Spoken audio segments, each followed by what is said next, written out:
प्रयागराज संगम नगरी में एक इटली से एक एलिना नाम की लड़की आती है, जो कि वहां पर अपने बहुत सारे दुखों के कारण आती है। उसके जो इटली में उसका जो पति था, किसी एक्सीडेंट में उनका देहांत हो जाता है और उसके गर्भ में उस दौरान जो बच्चा था वो भी जीवित नहीं रहता, वो भी इस दुनिया से चला जाता है। अब एलिना जो थी वो अकेली रह जाती है। तभी न्यूज आती है कि हिंदुस्तान में एक महाकुंभ का आयोजन है। एक महाकुंभ है जहां पर कोई भी दुखी परेशान व्यक्ति अगर पहुंचता है तो उसके सभी दुखों का निवारण होता है। इस न्यूज को जब एलिना सुनती है तो वो ठान लेती है कि मुझे वहां पर जाना है और वो वहां पर जाने के लिए वीजा अप्लाई करती है और 5 से 6 दिन में उसे वीजा भी मिल जाता है। उसके बाद वो यहाँ पर आती है। आने के बाद जब वो संगम में नहा रही थी, स्नान कर रही थी, तो उसके लिए वो अपना सामान एक लेदर के बैग में रखती है और वहीं बैठी एक बुजुर्ग महिला को देकर जाती है। कहती है, माँ जी, मैं अभी स्नान कर कर आ रही हूँ, आप मेरा ये सामान पकड़ लीजिए। वो बुजुर्ग महिला सामान पकड़ लेती है, लेकिन जैसे ही वो स्नान करने लगती है एलिना, तभी वहां पर एक लड़का आता है और वो बुजुर्ग महिला से उस बैग को छीनकर भागने लगता है। जैसे ही वो भागने लगता है तो बुजुर्ग महिला शोर मचाती है, कहती है, चोर चोर, ये लेकर मत भागो, ये उस लड़की का है। और इधर एलिना को भी सुन जाता है और वो भी उसके पीछे कहने लगती है, चोर, थीप थीप करके चिल्लाने लगती है। लेकिन कोई भी इस बात को नहीं सुनता है और वो कई बार चिल्लाती है, वो अंदर से निकल भी आती है, उसके पीछे भागने लगती है क्योंकि कोई भी इस चीज पर ध्यान नहीं दे रहा था। तभी वहां पर एक अरुण नाम का लड़का, जो कि अपनी माँ को स्नान कराने के लिए आया था, वो वहां पर आता है और वो उस चोर के पीछे भागने लगता है। और अब वो उस चोर को पकड़ लेता है, उससे सामान लेकर अब वो उस महिला को देता है, जो कि इटली से आई थी, जो कि दिखने में बहुत ही सुंदर थी। गीले कपड़ों में वो अंदर से निकल कर आई थी और वैसे भी वो गोरी चिट्टी थी, लंबी थी, पतली थी, बहुत ही सुंदर लग रही थी। अरुण उसे देखकर ही दीवाना हो जाता है और उसके बाद वो उसकी तरफ देखता ही रहता है। इधर एलिना वैसे देखती है अपने पर्स में और उस चोर को भी वो पकड़ कर रखता है। वो उससे कहती है कि आप चोरी क्यों कर रहे थे? तो वो कहता है कि जी मैं बहुत गरीब हूँ, मेरी मजबूरी थी, मुझे आज बहुत हर हालत में पैसे चाहिए। तभी एलिना 5,000 रुपए निकाल कर उसे देती है और कहती है, ये लो, इनसे अपना खर्च चलाओ, कोई काम शुरू करो, लेकिन तुम चोरी मत करो। इस बात को जो अरुण है वो देख रहा था। वो कहता है कि आप ये क्या कर रही हो, इसको पुलिस के हवाले करना चाहिए, नहीं तो ये किसी और के पैसे चुराएगा। लेकिन एलिना कहती है कि कोई बात नहीं, उसकी कोई मजबूरी रही होगी। बड़े ही विनम्र भाव से वो बात कर रही थी। दिखने में फॉरेनर वो उन्हें लग रही थी। अरुण जान चुका था कि ये यहाँ से नहीं है, लेकिन अरुण की निगाहें उससे नहीं हट रही थी और इधर एलिना भी उसे गौर से देख रही थी। एलिना कहती है कि आपका बहुत बहुत शुक्रिया, आपने मेरा पासपोर्ट, वीजा, हर चीज बचा ली, नहीं तो मुझे बहुत बुरी हालत मेरी हो जाती। मेरे इसमें पैसे भी थे, मेरी ज्वेलरी भी थी, सब कुछ था। अगर आज आप नहीं होते तो ये कुछ भी नहीं बचता। इस बात पर अरुण कहता है, कोई बात नहीं, ये तो हमारा फर्ज था। आप लोग फॉरेनर हैं, आप यहाँ पर आए हुए हैं, तो आपका सेफ्टी करना हमारा फर्ज होता है और इसीलिए मैंने इस चोर को पकड़ा और आपका सामान इससे वापस ले लिया। एलिना मुस्कुरा जाती है और अब वहां से एलिना जाने लगती है। इधर जो अरुण है वो भी जाने लगता है। अरुण अपनी माँ को एक व्हील चेयर पर बिठा कर लाया था और वो अपनी माँ को नहलाने के लिए लाया था। जैसे ही एलिना उस बुजुर्ग महिला को देखती है, जिसका नाम होता है कमला देवी, वो उन्हें देखकर कहती है कि ये आपकी माँ है क्या? तो वो कहता है कि हाँ, ये मेरी माँ जी हैं, इनको मैं यहाँ नहलाने के लिए लाया हूँ। यहाँ पर अब इनका मिलना जुलना होने लगता है। बहुत अच्छे से एक दूसरे के साथ बैठते हैं, बहुत वक्त बिताते हैं। और जो ये एलिना है होटल में ठहरी हुई है और जो ये अरुण है एक आश्रम में ठहरा हुआ है और ये तीनों अब एक परिवार की तरह रहने लगते हैं। जो एलिना है वो फोन नंबर ले लेती है अरुण का और अपना दे देती है। जब भी वो स्नान के लिए आती तो वो फोन कर दिया करती कि आप आ जाओ। इधर उसकी माँ जब आती थी कमला देवी, तो एलिना अपने साथ लेकर जाती और उन्हें अपने साथ नहलाकर वापस निकाल के ले आया करती। जो अरुण है वो बाहर वेट किया करता, फिर अपनी माँ को हर मंदिर में जाकर माथा टिकवाया करता, हर मंदिर के भगवान के दर्शन करा के लाया करता। बहुत से ऐसे साधु संत उस कुंभ में आए हुए थे जो जिनका आशीर्वाद वो कमला देवी लेती है। वो कमला देवी जो है वो एक कैंसर पीड़ित है। और आइए जानते हैं कैसे वो कैंसर इनका गायब हो जाता है, कैसे एक जो इटली की लड़की है वो एक हिंदुस्तानी को दिल दे बैठती है। ये कहानी शुरू होती है कुछ दिन पहले से।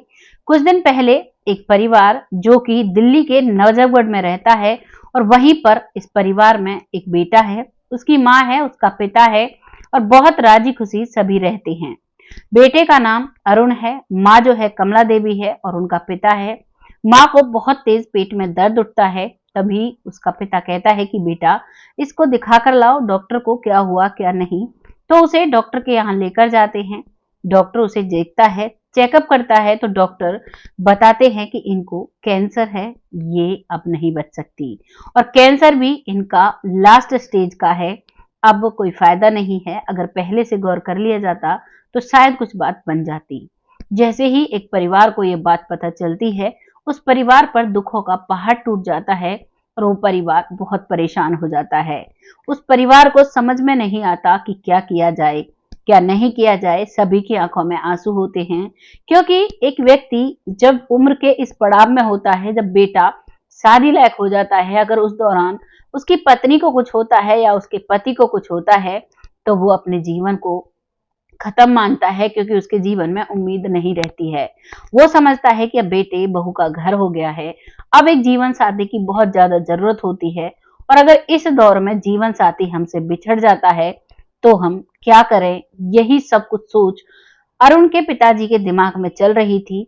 तभी जो कमला देवी हैं वो कहती हैं कि आप चाहे कितना भी इलाज करा लो, मेरा कैंसर लास्ट स्टेज का है, ये ठीक नहीं हो सकता। तो क्यों सब कुछ बर्बाद किया जाए, जानबूझकर क्यों सब कुछ हॉस्पिटल में दिया जाए जब मुझे इस दुनिया से जाना ही है। और जो कमला देवी हैं वो अपने पति और अपने बेटे का बहुत अच्छे से संतोष बंधाती हैं और उन दोनों से कहती हैं कि तुम बिल्कुल चिंता मत करो। अब जो प्रयागराज का मेला महाकुंभ चल रहा है, इसमें मुझे नहाना है। सब कहते हैं कि यहाँ जाने से सारे पाप कट जाते हैं, सब बीमारियां कट जाती हैं और इंसान बहुत अच्छा रहता है। मेरा जो अंतिम समय है, मैं चाहती हूँ कि मैं कुंभ के मेले में जाकर वहीं पर अपना अंतिम समय बिताऊं। इस बात को उसका पति सुनता है। पहले तो वो मना करते हैं, कहते हैं कि नहीं, तुम कहीं नहीं जाओगी, तुम यहाँ रहोगी, चाहे मेरा घर खेत कुछ भी बिछ जाए लेकिन मैं तुम्हें ठीक करा कर रहूंगा। लेकिन कमला कहती हैं कि मैं ठीक नहीं हो सकती, डॉक्टरों ने भी कह दिया है कि तुम इसकी घर पर सेवा करो, तो क्यों ना हम प्रयागराज जाएं, वहां पर जाकर मैं अपने जो भी मुझसे कोई गलती से कोई पाप हुआ है उन सभी का प्रायश्चित मांगू। वो एक बहुत ही पावन धरती है, बहुत बड़े बड़े वहां पर जो महाज्ञानी हैं वो आते हैं, बहुत बड़े बड़े साधु, नागा साधु, बहुत ज्यादा अघोरी, बहुत ज्यादा साधु वहां पर आते हैं जिनके पैर ही बहुत पवित्र होते हैं, जिनमें एक ऐसा तेज होता है, हो सकता है कि जो मेरी बीमारी है वो कट जाए। लेकिन जो भी हो, मुझे अपना अंत समय प्रयागराज में बिताना है और मुझे वहां पर जाना है, चाहे कुछ भी हो जाए। जब एक माँ एक हट कर लेती है तो उसका बेटा कहता है कि ठीक है माँ, आपको मैं लेकर चलूंगा। इधर उसका पति भी कह देता है कि ठीक है, अरुण तुम्हें लेकर जाएगा और अपना ख्याल रखना, यहाँ पर मैं संभाल लूंगा। तुम सभी मंदिरों के और अच्छे से नहाकर आओ, स्नान कर कर आओ। और वो वहां से चल देते हैं। अरुण अपनी माँ को लेकर प्रयागराज आ जाता है, एक कमरा लेता है काफी दूरी पर और वहां से अपनी माँ को वो रोज लेकर जाता है और वहीं कराता है और वो माँ वहां पर ध्यान करती है। जो बाबा वहां पर मिलते हैं उनके पैर छूती है, सबका रज अपने माथे पर लगाती है, सबके पैरों की धूल माथे पर लगाती है और बड़े ही सच्चे श्रद्धा भाव से वहां पर भक्ति भाव से वहां पर रहती है। लगभग 2-3 दिन उन्हें हो चुके थे और फिर ये एलिना वाला जो प्रॉब्लम थी वो हो जाती है। एलिना का सामान जो चोर लेकर भाग रहा था उसे अरुण पकड़ लेता है और अब एलिना और अरुण और उसकी माँ कमला देवी तीनों एक परिवार की तरह रहने लगते हैं। तीनों एक दूसरे को इतना अच्छे से समझते हैं कि जब उसकी माँ को स्नान कराया जाता तो एलिना और वो लड़का अरुण दोनों करवाकर बारी बारी उसका ध्यान रखते। जब एलिना और कमला देवी बाहर आ जाती तो उसके बाद अरुण स्नान किया करता और उसके बाद वहां से आने के बाद माँ को कमरे पर छोड़कर जो अरुण है वो एलिना को सारे मेले में घुमाया करता, बहुत अच्छी अच्छी जगह वहां पर दिखाया करता, क्योंकि माँ बीमार थी तो चलने में असमर्थ थी, ज्यादा देर तक वो चल नहीं पाती थी। और मेले के अंदर सवारियां ले जाना बहुत मना होता है, क्योंकि वहां पर इतनी ज्यादा भीड़ होती है। एलिना जब देखती है तो कहती है कि कोई कोई तो देश ही इतना बड़ा होता है जितना बड़ा यहाँ पर महाकुंभ लगा हुआ है। वो भी उसे देखकर बहुत खुश रहती है और एक अच्छी सी चमक उसके चेहरे पर आती है।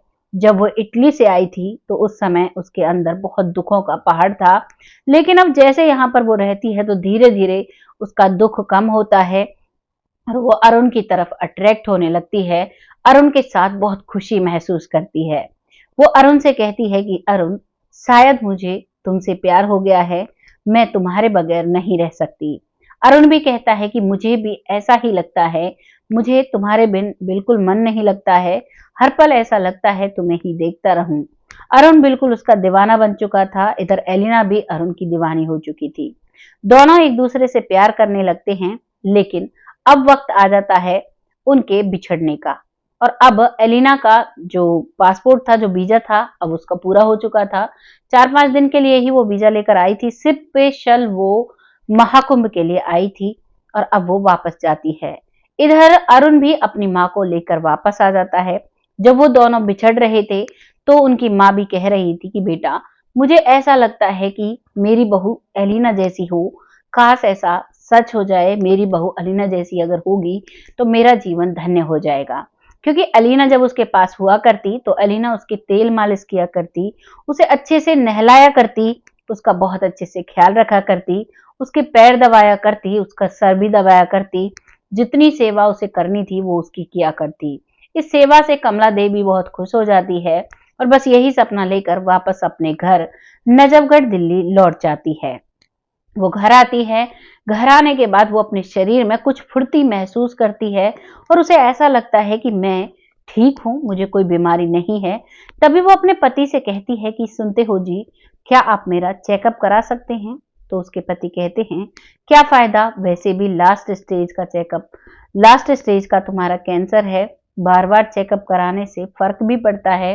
तो वो कहती है कि नहीं, आप एक बार चेकअप जरूर कराइए, मुझे ऐसा महसूस होता है कि मैं ठीक हूं। तो उसके पति की आंखों में चमक आती है और वो उसे तुरंत लेकर हॉस्पिटल जाता है। हॉस्पिटल जाने के बाद अब कमला देवी के सारे चेकअप होते हैं और सारे चेकअप उसके नेगेटिव निकलते हैं। उसे कोई भी बीमारी नहीं होती है, उसके शरीर में कोई भी बीमारी नहीं थी, जबकि उसे कैंसर का लास्ट स्टेज का पेशेंट घोषित कर दिया गया था। ये चमत्कार ऐसा हुआ कि पूरे हॉस्पिटल में जो महाकुंभ की जय जयकार होने लगी, प्रयागराज की जय जयकार होने लगी और सभी का विश्वास भगवान पर बहुत अच्छे से जम चुका था। जो डॉक्टर्स थे वो भी कहते हैं कि वाकई में भगवान से ऊपर कोई शक्ति नहीं होती। वो बिल्कुल ठीक हो चुकी थी और अब खुशी खुशी वो घर पर आती है, पूरे गांव में लड्डू बंटवाती है, पूरा गांव खुश हो जाता है और अब नजफगढ़ में एक खुशी की लहर थी। इतने में ही जो एलिना है वो आ जाती है। उसके पास बड़े बड़े से 2 बैग थे और वो वहां पर ऐसा लग रहा था कि वो सब कुछ छोड़ कर आई है। जैसे ही वो आती है तो आते ही कहती है कमला देवी से, माँ जी, मैं सब कुछ छोड़कर आ गई, मुझे यहीं पर रहना है। वो जो भी अपनी प्रॉपर्टी थी वो सब कुछ बेचकर, काफी सारा बैंक बैलेंस और काफी सारा कैश उसके पास था, काफी ज्वेलरी, काफी कपड़े, बहुत कुछ जो उसका सब कुछ था वो सब कुछ लेकर हिंदुस्तान आ जाती है। और यहाँ आकर वो अब जो अरुण है उसके साथ शादी करने के लिए तैयार है। इधर अरुण भी तैयार है। घर में मानो खुशियां की लहर दौड़ गई हो और अब वहां पर खुशी खुशी अरुण के साथ उसकी शादी कराई जाती है। अरुण और एलिना एक साथ शादी के बंधन में बंध जाते हैं और दिल्ली में ही अपना एक छोटा सा बिजनेस वो करते हैं, जिसमें उन्हें बहुत अच्छी सफलता मिलती है। जो शादी कराई गई थी हिंदुस्तानी रीति रिवाज से वो भी काफी चर्चित थी। उस शादी के भी काफी पोस्टर थे और वो जो लड़की है उसको अब 2 बच्चे हो चुके हैं, उसका परिवार पूरा हो चुका है एलिना और अरुण का, और बहुत राजी खुशी रहते हैं। आज भी कमला देवी उनके साथ हैं और बहुत खुशी खुशी वो परिवार रहता है। ये कहानी थी महाकुंभ 2013 की। इस महाकुंभ में एक ऐसा चमत्कार हुआ था जो आपकी नजरों से शायद बच रहा था, जो आज कहानी में आपके सामने लेकर आई हूं।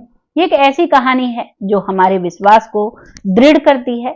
ज्यादातर लोगों को भगवान पर बहुत विश्वास होता है, लेकिन 1% लोग ऐसे होते हैं जो नास्तिक टाइप होते हैं, जिनको विश्वास नहीं होता कि ऐसा कैसे हो सकता है। लेकिन इस कहानी में जो बताया गया ये सब कुछ सत्य है और ऐसा वाकई में हुआ था। अब आपको जो भी लगा है अपनी राय कमेंट बॉक्स में लिखिएगा, लोगों के साथ शेयर करिएगा और भगवान की भक्ति में विश्वास रखिए, क्योंकि अगर भगवान नहीं होते तो हम कहां से आते। क्या किसी ने इस चीज का सॉल्यूशन निकाला है? क्या कोई इस चीज के बारे में जान पाया है? एक मृत्यु और एक जीवन, ये दोनों धरती पर अटल सत्य हैं और इसी के हिसाब से हम लोग जीवन जीते आ रहे हैं। इस चीज का पता आज तक डॉक्टर, साइंटिस्ट कोई भी नहीं लगा पाया है। कोई तो एक ऐसी शक्ति है जो हम सबको जोड़ती है, जो हमें इस धरती पर लाने का काम करती है। बस ऐसी ही शक्तियां जो हमारे इर्द गिर्द हैं, उन्हें ही हम भगवान कहते हैं और उन्हीं के सहारे हमारा जीवन चलता है। आपको जो भी लगा है लोगों के साथ शेयर करिएगा। बहुत जल्द ऐसी ही किसी सच्ची कहानी के साथ आपके सामने आती हूँ। तब तक अपनों का ख्याल रखें, प्यार से रहें और बहुत अच्छे से अपने परिवार को संजो कर रखें। तब तक के लिए जय हिंद, जय भारत।